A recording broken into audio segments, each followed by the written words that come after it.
جو سب سے زیادہ ایک پریشان کن بات ہے وہ یہ کہ آپ یہ کہہ رہے ہیں، آپ نے جو پروگرام کے شروع میں بھی کہا کہ 3.5% جو لارج سکیل مینوفیکچرنگ تھی، منفی 3.5%، جس پر اس حکومت پر پہلی بڑی تنقید ہو رہی ہے کہ یہ تو ہوا ہی نہیں، یہ بھی آپ کے ہوتے ہوئے ہو گیا، وہ یہاں بھی رکے گی نہیں. آپ کہہ رہے ہیں کہ یہ اس سال منفی 6.5% ہو سکتی ہے. اب لارج سکیل مینوفیکچرنگ کیونکہ لوگوں کو روزگار بھی دیتا ہے، منفی ہوگا تو کیا پھر ایکسپیکٹ کریں ہم کہ بے روزگاری میں اضافہ ہوگا؟ ایکسپیکٹ کریں کہ جو ٹیکس کا کنٹریبیوشن ہے، جب منفی ہوگی گروتھ یعنی کہ ارننگ بھی کم ہوں گی، یعنی کہ ٹیکس بھی کم دیں گے تو ٹیکس میں بھی بہت کم اس وقت کنٹریبیوشن ہو جائے گا.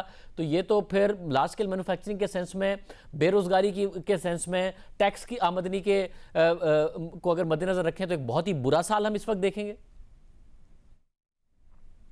جی آئی تھنک دیکھیے جتنی بھی جو لارج اسکیل مینوفیکچرنگ ہے، جیسے اسٹیل ہے، سیمنٹ ہے، باقی ایریاز ہے، اس میں تقریباً 30 سے 35% کی کنٹریکشن ہے ڈیمانڈ کے اندر. جو فاسٹ موونگ کنزیومر گڈز ہیں اس میں بھی تقریباً 15 سے 20% کی جو ہے وہ کنٹریکشن ہے. اور میں کہا یہ تو ابھی آئی تھنک ابھی تو شروعات ہے، آگے اور بھی اس میں میرے خیال میں کنٹریکشن بڑھتی جائے گی. اور تو اس کا ایک ہی حل ہے کہ پاکستان کے اندر جو ایریٹنٹس ہیں جس میں بزنس کرنا مشکل ہو گیا ہے، جو ہمارے جو اخراجات ہیں، جو کاسٹ ہے وہ بڑھتی جا رہی ہیں، ان کو اگر وہ پراپر طریقے سے اسٹڈی نہیں کریں گے اور اس کو سولوشن نہیں نکالیں گے تو میں آپ کو بار بار یہ اس چیز کے لیے میں بار بار یہ اس لیے ریپیٹ کر رہا ہوں کہ یہ بڑے مسائل سنگین ہوتے جا رہے ہیں.